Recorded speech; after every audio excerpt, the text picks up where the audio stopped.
Bună seara, copii, sau bună ziua, sau bună de dimineața când vă uitați dumneavoastră. Facem un nebun vlog în această seară, hai că vlog dacă e. Bă, vreau să-mi spun sincera părere despre... Sincera părere, hai că sincera părere.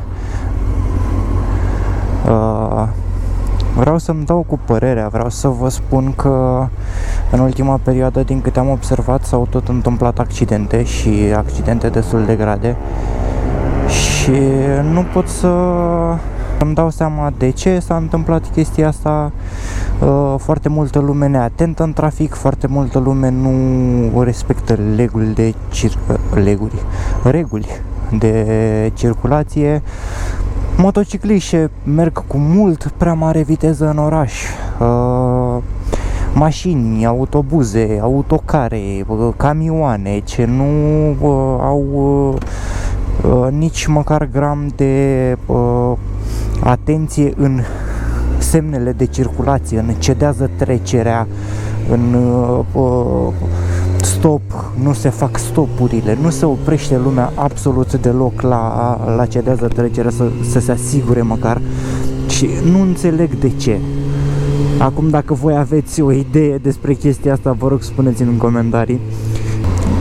Nu vreau să se ajungă mai rău de atât, adică în 2 săptămâni deja peste 10 accidente, dacă nu mă înșel, de motocicletă în care au fost implicați motocicliști de fapt.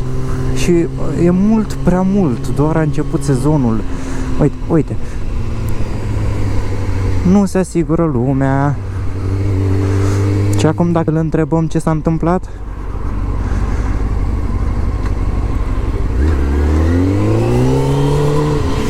nici nu se uită, stă cu mâna în șold. Da, lucruri normale în România. Hai că în șold stătea cu mâna, dacă e ceva. Stătea cu mâna la față. Da. Ce credeți voi că trebuie făcut în situațiunea aceasta, să-i spunem așa? Eu zic că lumea trebuie să fie mai atentă, atât motocicliștii cât și șoferii de mașină. Să fim foarte atenți să fim preventivi, mă. Ăsta e cuvântul potrivit pentru ce trebuie să facă toată lumea. Adică dacă lumea este preventivă, este clar că accidentele vor scădea în număr chiar drastic. Cred că vorbesc un pic cam repede, dar aia e. Aș vrea să pun clipul fără să-l editez, doar să-l tai de la început, să vedem care e începutul și care este sfârșitul. De asta turui în continuu ca fraierul, că nu aș vrea să stau să editez chestia asta. Și revenind la subiect, de ce? De ce atât de multe accidente? De ce lumea nu este atentă? Eu înțeleg că da, este începutul de sezon, șoferii nu mai sunt învățați cu motocicliștii, dar dacă stăm să ne gândim un pic, motocicliștii au fost și în decembrie, motocicliștii au fost și în ianuarie, motocicliștii au fost și în februarie, adică nu a existat o lună în care să zicem că, bă, nu s-a circulat mai deloc. Hai că în februarie a fost puțin de frig, în martie deja aveam temperaturi exorbitant de mari. Acum pe începutul lui aprilie am avut 30 de grade. Cred că trebuie totuși să fim atenți. Eu sunt șofer și de mașină și nu mă costă nimic să mă uit într-o oglindă. Nu zice nimeni că eu nu greșesc sau că sunt unii ce sunt perfecți în ale condusului. Nu, toată lumea greșește.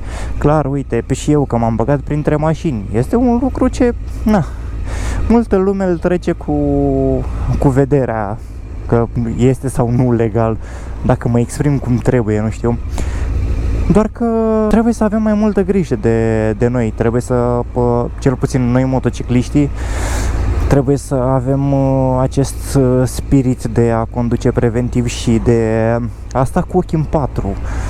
Asta e cel mai important. Dacă ești atent, clar te va salva. O frână pusă mai devreme decât ar trebui și un circulat preventiv, să mergi preventiv, să totuși să ai degetul acolo pe frână ca să o apeși oricând este nevoie, cred că asta ar salva multe vieți. Nu știu, asta este simpla mea părere. Acum puteți să mă judecați dacă doriți. Eu doar am spus ceea ce am pe suflet și m-am gândit un pic la lucrul ăsta, gen să fac un clip legat de asta, doar că știți cum este Puxi.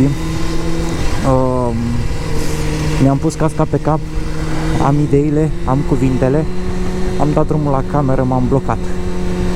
Uitați ce se întâmplă mai în față.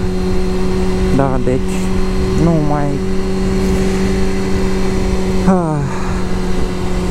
mai zicem nimic. Domnul stă pe telefon, n-are nicio treabă cu ce se conduce, cu ce se întâmplă în față.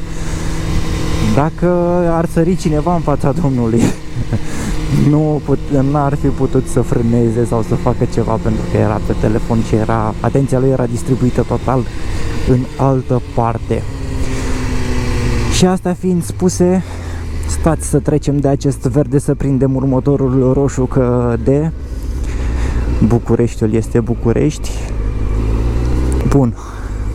Toate acestea fiind spuse, nu știu dacă a avut vreo noimă, nu știu dacă să o postez sau nu clipul ăsta, nu știu dacă am legat cuvintele cum trebuie sau nu l-am legat cum trebuie, dar vreau să vă spun că eu sunt Puxi, voi sunteți minunați și ne vedem data viitoare, mă.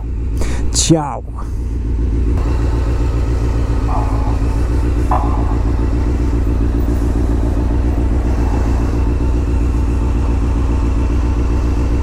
Hai, nu te duce pe roșu acum.